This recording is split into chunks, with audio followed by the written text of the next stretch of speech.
Thalassemia వ్యాధితో బాధపడుతున్న తమ 6 ఏళ్ల కుమార్తెకు బోన్ మ్యారో చికిత్స కోసం PMNRF నుంచి 3 లక్షల స్వయంగా ఇప్పించడమే కాకుండా CSR ద్వారా 10 లక్షల సాయం అందించడానికి కూడా కృషి చేసిన MP పుట్ట మహేష్ కుమార్కి తాము ఉంగుటూరు గ్రామానికి చెందిన పిల్ల దుర్గాప్రసాద్ దంపతులు జీవితాంతం రుణపడి ఉంటామని చెప్పారు.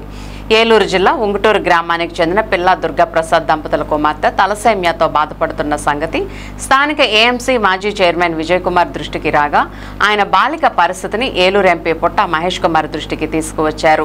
వెంటనే స్పందించిన MP ప్రధానమంత్రి ఆఫీస్ అధికారులతో మాట్లాడి PMNRF నుంచి 3 లక్షల నిధులు విడుదల చేయించారు.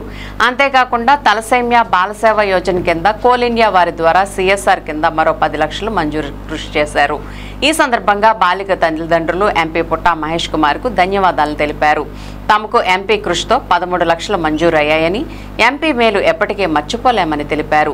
నెల రక్త మార్పిడి కోసం ఇప్పటికే అప్పుల పాలై కుమార్తె ఆపరేషన్కు సాయం చేసే వారి కోసం ఎదురుచూస్తున్న తమకు MP వద్దకు తీసుకువెళ్లి ఆర్థిక సాయం అందించిన ఉంగుటూరు గ్రామ కూటమి నాయకులకు కూడా దంపతులు కృతజ్ఞతలు తెలిపారు.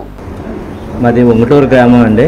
సహస్రి అని పాప గత 6 సంవత్సరాలుగా తలసేమియా వ్యాధితో బాధపడుతుందండి. ప్రతి నెల రక్తం ఎక్కించడానికి చాలా ఇబ్బంది పడ్డాం. ఒక సందర్భంలో బ్లడ్ లేక చాలా ఇబ్బంది పడ్డాం. ఈ కూటమి ప్రభుత్వం వచ్చిన తర్వాత మా గ్రామ పెద్దలు కలవడం జరిగింది. విజయ్ కుమార్ గారిని, కూటమి నాయకులందరినీ, ఉంగుటూరు గ్రామ పెద్దల కూటమి నాయకులందరినీ కలవడం జరిగింది. ఆపరేషన్ అవసరం పడద్ది, దానికి సంబంధించి నిధులకు అవసరమైన ఆయనకి ఏలూరు MP గారి వద్ద తీసుకొచ్చి హాస్పిటల్ నుంచి ఎస్టిమేషన్ వేసి 15 లక్షలు ఖర్చు అవుద్దని హాస్పిటల్ ఎస్టిమేషన్ వేసిన పేపర్తో ఏలూరు MP గారి దగ్గర తీసుకొచ్చారండి. ఆయన వెంటనే MP గారు స్పందించి హాస్పిటల్ ఖర్చుల నిమిత్తం ఒక MP రిలీఫ్ ఫండ్ నుంచి ఒక 13 లక్షలు పిల్లల అకౌంట్న అదే హాస్పిటల్ తరఫున ఖర్చులు వైద్యం కోసం వేయడం జరిగింది. నిజంగా MP గారికి మేము చాలా రుణపడి ఉంటాము. ధన్యవాదాలు తెలియజేస్తున్నామండి. వెంటనే స్పందించి పాప ఆరోగ్యాన్ని కాపాడిన వ్యక్తులు ఉన్నారు. ఆయన బాగా ఆదుకొని వెంటనే ఫండ్ వచ్చినట్టు చేశారు.